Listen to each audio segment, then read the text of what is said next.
Welcome back to Real Roots Radio. I'm glad to have a fellow Daniel joining me on the air today. I'm Daniel Mullins. Glad to welcome banjo great Daniel Grindstaff to the program today. How are you, Daniel? Man, I'm doing well. Thanks for having me on. Hey, thanks for joining us. You have had a storied career working with Jesse McReynolds and Bobby Osborne, just to name a few. But I'm sure this project that I'm holding, Heroes and Friends, has been a lifetime in the making. Man, it has. That project really represents, oh goodness, a combined efforts of the last well over 2 decades of working with other artists and working in the studio and wanting to produce my own album. So yeah, it's a combined effort of all those experiences for sure. And there's such a great variety of guests on this album. I mentioned you've worked with Hall of Fame bluegrassers like the late Jesse McReynolds and Bobby Osborne, but there's a real variety when it comes to the material and the guests on the new project. Who are some of your biggest musical influences, and how did you synthesize all those different tastes into one cohesive project? Sure. Well, I started playing banjo when I was around 12. Some of the first sounds I had, my dad's a banjo player. He had a pretty sizable vinyl collection. And that's the first music I heard. Actually, one of the first songs I heard was the Osborne Brothers Midnight Flyer, the version they did with Mac Wiseman in 1978. So that is kind of that banjo kickoff. Sonny was playing, always played so assertive and just had that power behind his playing. I really fell in love with banjo right there. I just loved that sound and Flatt and Scruggs and Jim and Jesse and J.D. Crowe, the Country Gentlemen, all the kind of the pioneers is what I loved. And the one thing I wanted to do as a 12-year-old boy, I felt like if I could make it, I wanted to play at the Grand Ole Opry. That was, I just put that to such a high standard. So all those guys were influences. All those acts were influences. But I love all kinds of music. I'm a big fan of old rock music. Goodness, Eric Clapton, Bob Seger, of course, Rod Stewart, and classic rocks, the 50s and 60s music, country, the old country stuff, 50s, 60s, 70s, 80s into the 90s. I'm a 90s country kid for sure.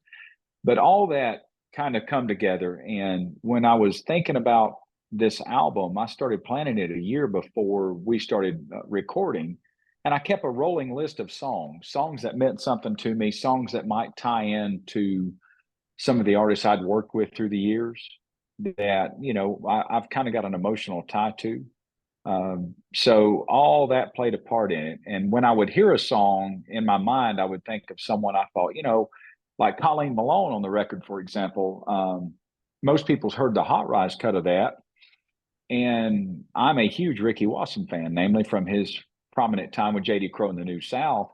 And I'd always wanted to hear Ricky sing that song, and I could never find a recording of him singing it. So when I went to do the record, I thought, well, there's no better way to hear Ricky sing it than to get him to record it if he'll do it, But so that's kind of the whole process behind it. I kept a rolling list. I mean, I started out probably with 20 to, I don't know, 20, 24 songs and narrowed it down to those 10, two of which I wrote myself.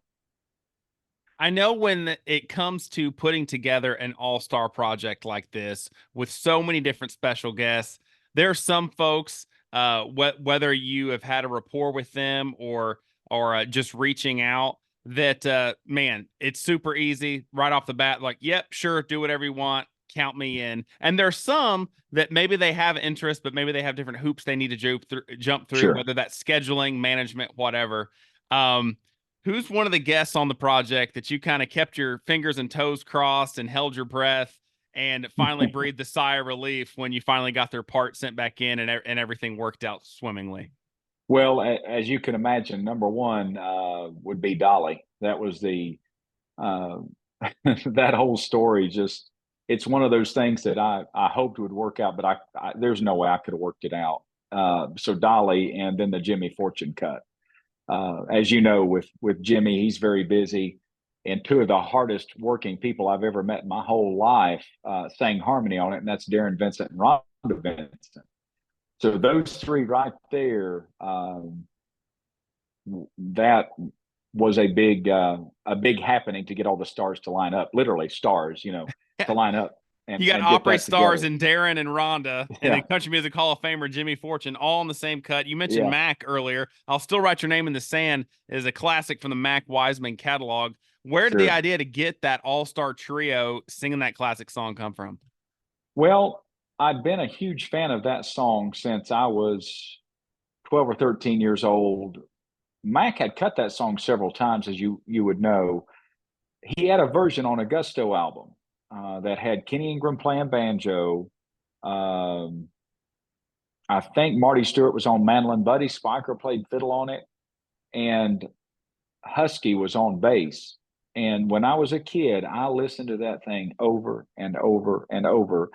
And it wasn't to really, to necessarily redo the song as much as it was to kind of pay honor to a song that meant so much to me when I was a kid learning to play.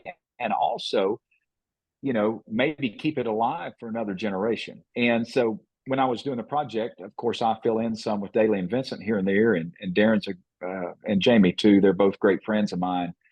And I was telling Darren about the song, and I said, it would be amazing to get Jimmy Fortune to sing it because I've never. Number one, I'm a huge Jimmy Fortune fan, and the same time I was listening to Mac Wiseman as a kid, I was watching the Statler Brothers show on TV. So it's all very sentimental. Every song's so sentimental to me. And he's like, "Well, I'll connect the two of you, and you can send it to him and see if it's something he wants to do." And sure enough, Darren connected me with Jimmy, and Jimmy listened to it and agreed to sing it.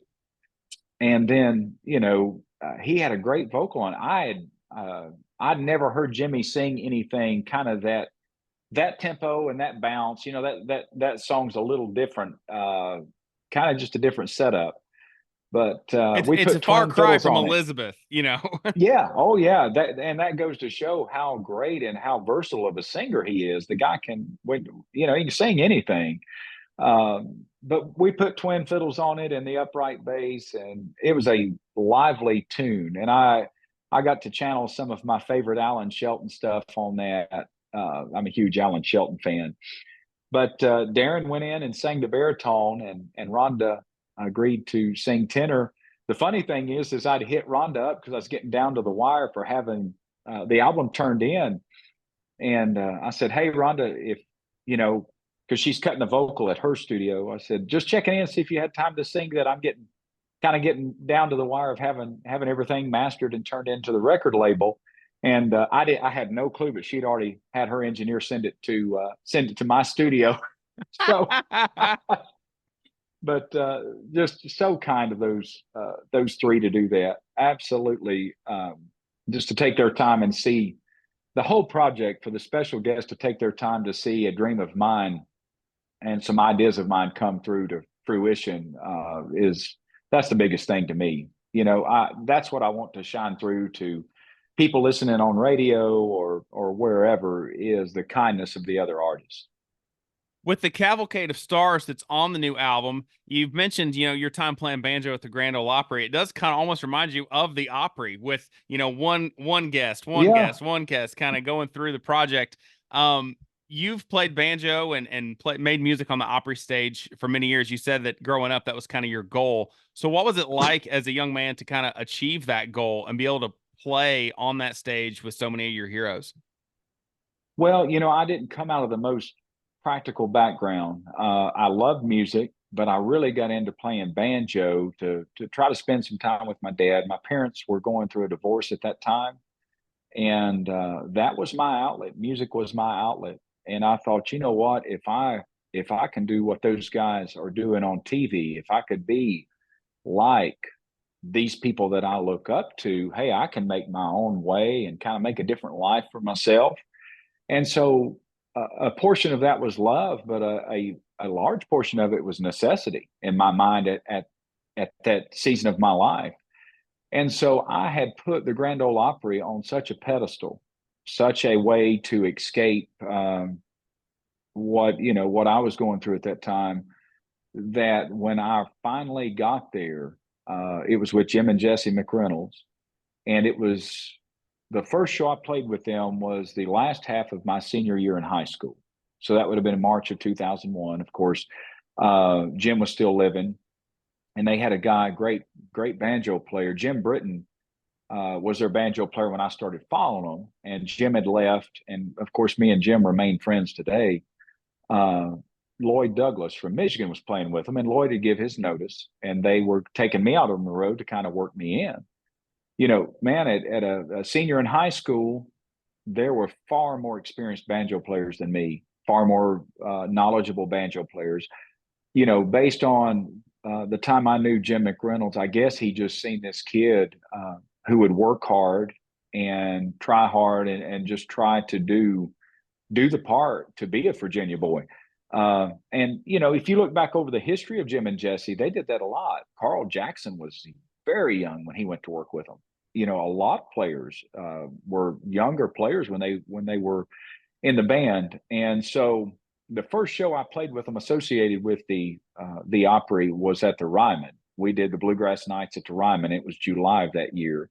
And then I played the Opry. So it was really emotional. I was a nervous wreck, of course, but luckily they believed in me, and kind of the guys surrounding you. There's a camaraderie there, and so based on who you're around, they can really make or break what you're going to do. Especially for me, if I know people believe in me, I'm going to try that much harder. So we went out and played, and it was a big night because here I was standing on the other side of the stage that I had admired so long. And I told Darren, I was playing with them just a few weeks back. And I looked at him right before they introduced him, and I said, there's a portion of me that will always be that 12-year-old kid, that wanted to get to this point, but didn't know if I could do it. And not to over spiritualize it, but the Lord seemed fit for that to happen for a kid in high school, a senior in high school, to 4 hours up the road to land the job with Bluegrass Legends. That was looking back, to get all those dots to connect. I couldn't have done that. That was just something that was worked out. I believe that. I believe that all of it was. So it was a big deal, man. It was huge for me. That's awesome. That's fantastic. Yeah. What are some of the biggest lessons you learned as a high school senior working with Bluegrass Music Hall of Famers Jim and Jesse? Oh my goodness. Both of those, I mean, they were brothers. They were both very hard workers. Jim, different personalities. Jim was your business guy.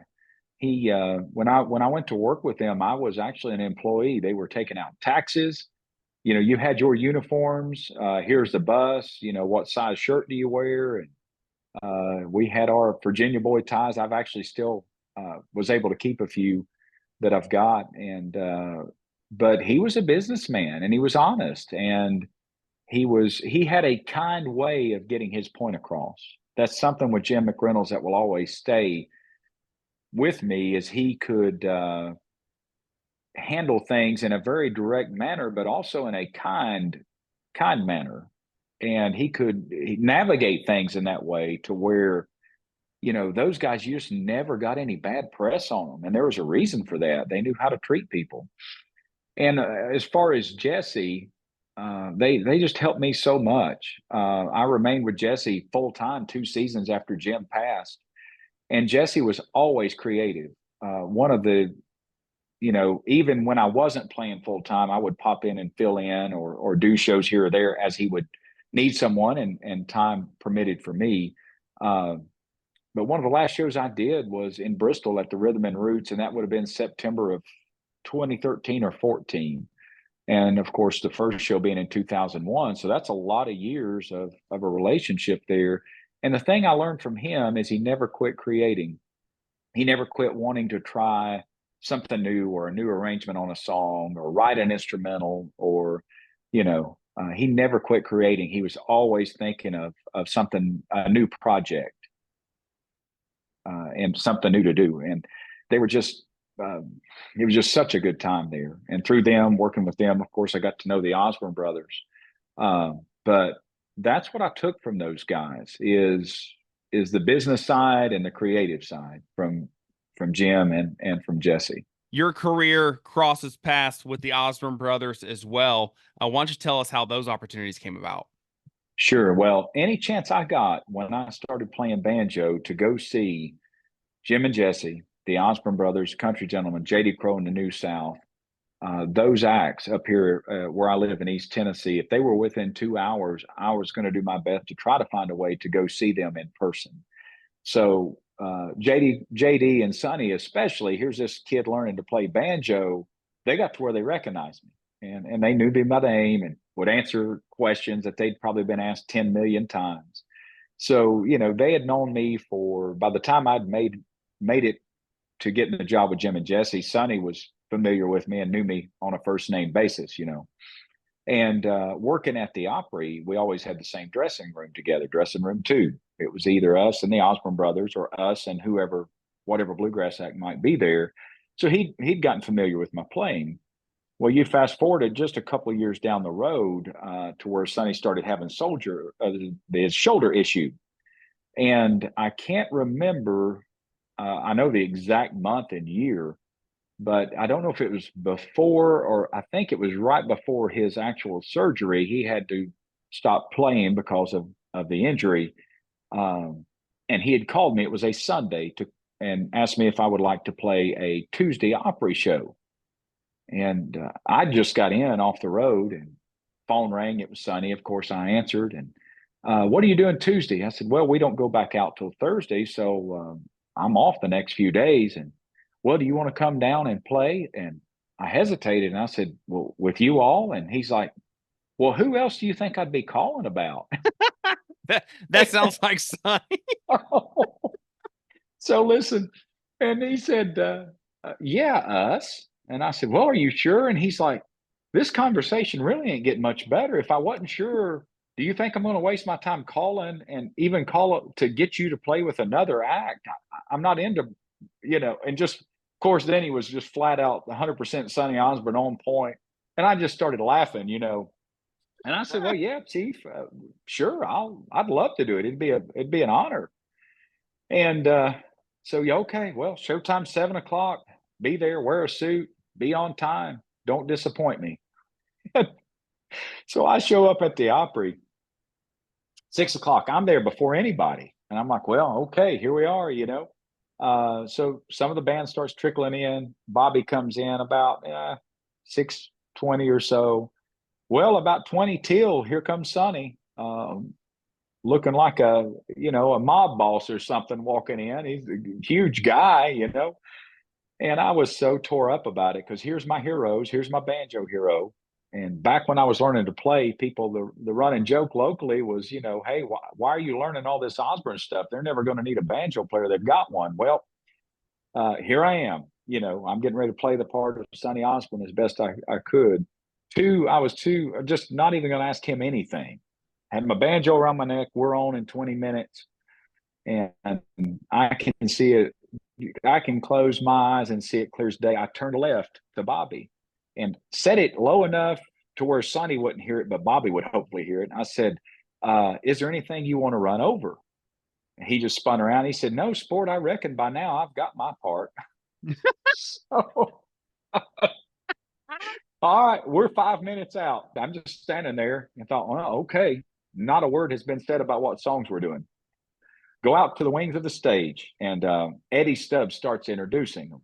Okay, ladies and gentlemen, here tonight, you know, welcome to the world famous Grand Ole Opry, opening the show for us, celebrating their 40th anniversary, their CMA Vocal Group of the Year. They have the state song for Kentucky and the state song for Tennessee. They're in the Bluegrass Music Hall of Fame. Make welcome. During that introduction, Sonny starts telling me what songs we're doing. And he says, do you know the count for Midnight Flyer? I said, yeah. Or are you sure? He said, yeah. All right, Midnight Flyer, Sunny South of Mountain, Kentucky, and Rocky Top. We're not going to talk a whole lot in between. And so about the time he was finishing that, Eddie Stubbs says, celebrating their 40th anniversary with us tonight here at the Grand Ole Opry. Make welcome the fabulous Osborne brothers. And so that was the first note I struck with them. And God, what a night that was. Because if you go back to the 12-year-old kid, Midnight Flyer was one of the first bluegrass songs I heard. And how odd is that, you know? And so here I am with larger in life heroes, and Sonny's standing. I've got a picture in my music room at home. That's a big 8x10, and Sonny's standing over my shoulder while I'm playing banjo. He had stepped over from the vocal mic because he was singing that night, and that's just it's just a wonderful memory. So we walk off stage, and Sonny says, "Man, if you can get through that, you can get through anything."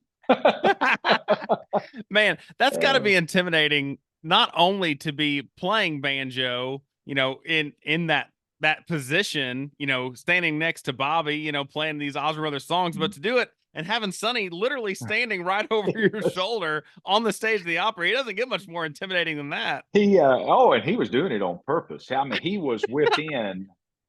I mean, he was right here. Like, right, I'll text you the picture. I'll send it to you. You'll get a kick out of it. But he was right there, and man, that wound up turning into a whole lot of shows with him. And even after Sonny retired, I did a lot of stuff with Bobby up into his second to last Opry spot in March. The year he passed, I played the second to last Opry spot, and I think Wynn might have played the last one. Wow. So that was a many years of memories. And you know, when I started with Jim and Jesse, I didn't sing parts. I was too scared to try to sing parts. Jesse McReynolds got me started on singing parts. He knew vocal parts very, very well and encouraged me. He's like, "Hey, if you're going to be in this, you need to learn this. You need to learn how to do it, and I'll help you." Because Luke McKnight was with him at the time. He would step in to sing lead, and a lot of times Jesse would go to baritone. And he's like, "Well, you try it. I'll stand over here. Look, listen to me do it, and I want you to do it next week." And that's what got me started. And if you can't, goodness, if you can't do it, they'll tell you, but they also don't be afraid to mess up. You know, just get in here and give it a try, and let me help you where you need it. And the same thing with Sonny and Bobby. You know, I wound up doing part singing with Bobby if he ever needed anybody. And I was there, and you know, if somebody was filling in or something, he'd have me sing one of the parts. And you know, that landed working with the Osborne brothers is how I met Marty Raybon. It all just kind of ties in. This winding career that you've had, Daniel, it's great to see it all culminate with a project as great as this one. Oh, thank you, Heroes brother. and Friends. Thank you so much. Fantastic. Yeah. And before we wrap up, you know, you're an East Tennessee boy. So to have East Tennessee bluegrass and country legends, Paul Brewster and Dolly Parton on the same track. I mean, it doesn't get much more East Tennessee than Paul Brewster and Dolly Parton. I know, right? And then it's a Rod Stewart song, which is just a complete curveball. You're like, you got Paul and Dolly singing a Rod Stewart song. How did that whole mashup come about? Because it's a fantastic recording, but it's a unique song choice. And you said it was interesting how you came to get Dolly on the project in the first place. So how did that all come about? Yeah, man. Me and my wife got married in October of 2011. And I picked that song as the song to be played for our wedding slideshow. As people were getting seated and things like that, we had a slideshow of pictures of us as a kid, and you know, through being young adults all the way to our engagement photos, which was a real waterworks on the tears there. I couldn't watch it at the time, but Forever Young was the song playing on that slideshow. And I remember telling her, I said, "There's a guy that works for Ricky Skaggs, and there's going to come a time that I'm going to re-record this song and do it an acoustic kind of bluegrass thing on it." And I told her about Paul. So a few years later, I run into Paul. I was filling in with Bobby, and he was at the Opry with Ricky.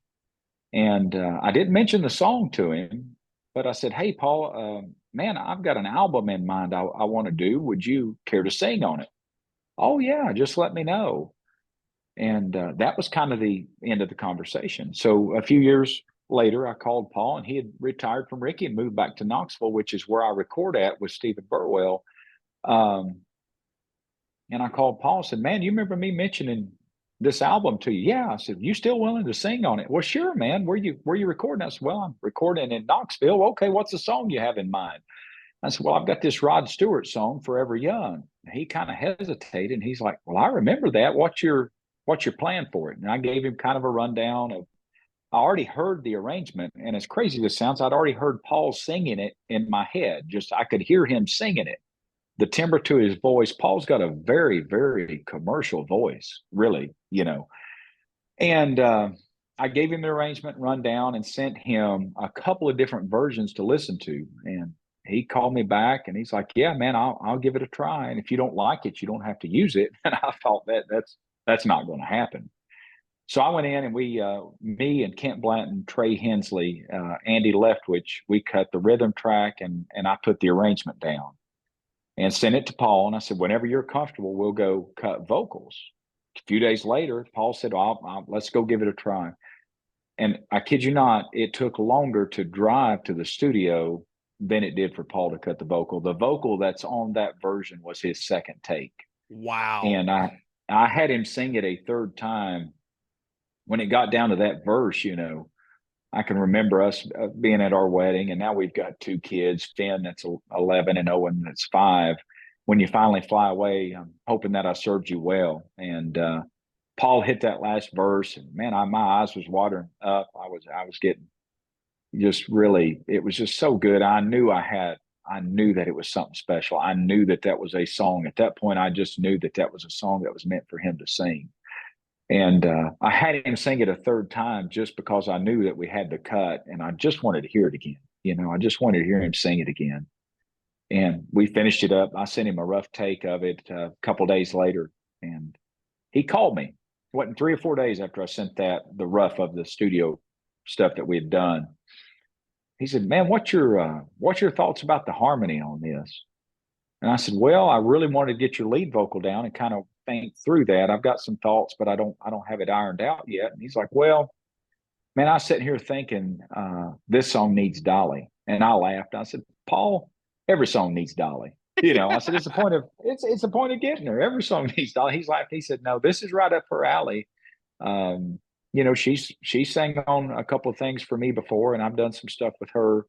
This one is right in her wheelhouse. And I've got a guy, if you don't mind, he's like, Paul, he's one of the most kind people you ever meet. He says, I don't want to get in your business or anything, but if you don't have any plans for it yet, I've got a guy that'll play it for. I'll connect the two of you and give him your number.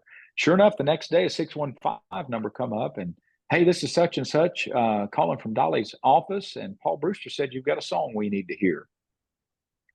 And I was freaking out by then, and I was talking them into singing it, out of singing it. Just I was all over the map, I said, now listen, if it's something she can't do, I understand. Maybe she could just give me a nice quote about it. But no, she's a pretty big Paul Brewster fan, and we think it's well worth a listen based on what he told us about it. So they play it for Dolly, and we do this conference call, and they hit me back and they said, yeah, she'll knock it out. Here's her studio. Here's her engineer. Send it over to them and send us what you're the one producing the thing. Send us what you're thinking. And I said, well, she can sing wherever she wants. No, we need something mapped out. So, man, I got that back and she sang on it. And I got it back, and I got home that day and told my wife, I said, I don't know why all this has worked out, but I don't even feel like I deserve it. But I think that it'll be something that'll touch people. It'll be something that'll help people. I felt like it was that good, not because of me, just because it all lined up.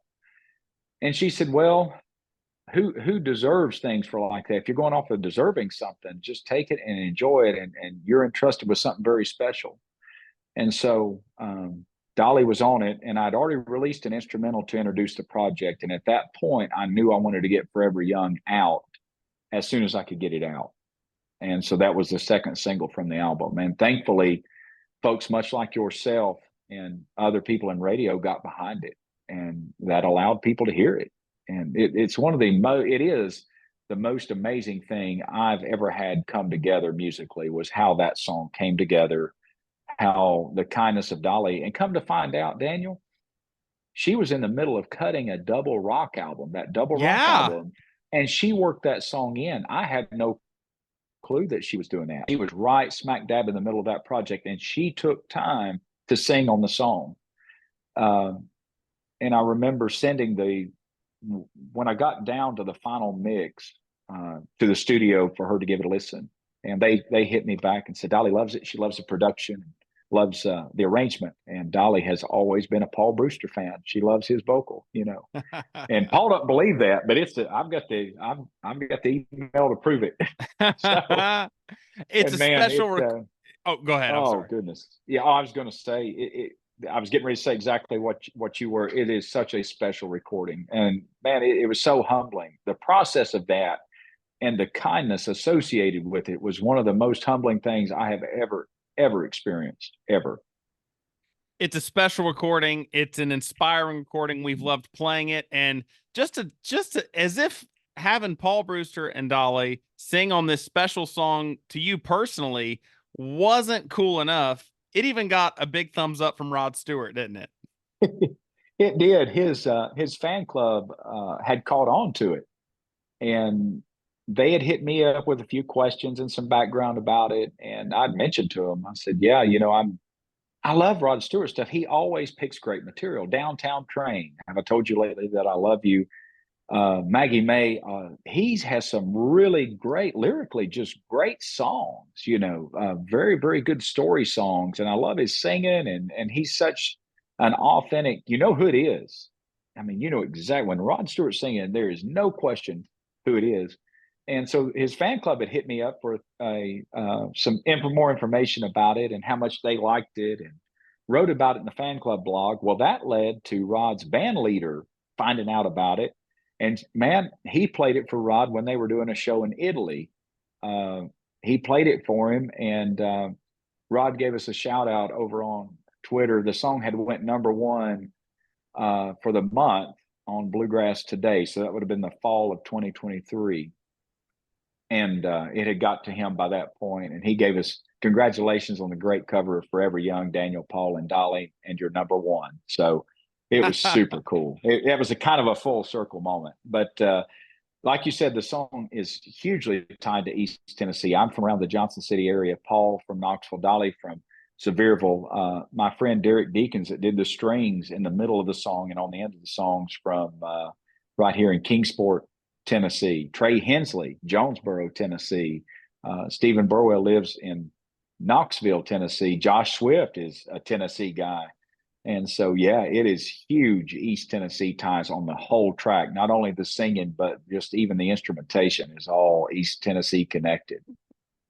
It's a star-studded track and one of many on this star-studded project, Daniel Grindstaff, Heroes and Friends. Be sure to check it out wherever you enjoy music. Daniel, thanks for joining us on Real Roots Radio today. I appreciate it. Man, well, on behalf of myself and so many other artists, thank you for what you do to support bluegrass music, and especially new music, new artists, and things like that. You guys absolutely rock up there, brother. We sure appreciate you. Man, thank you so much.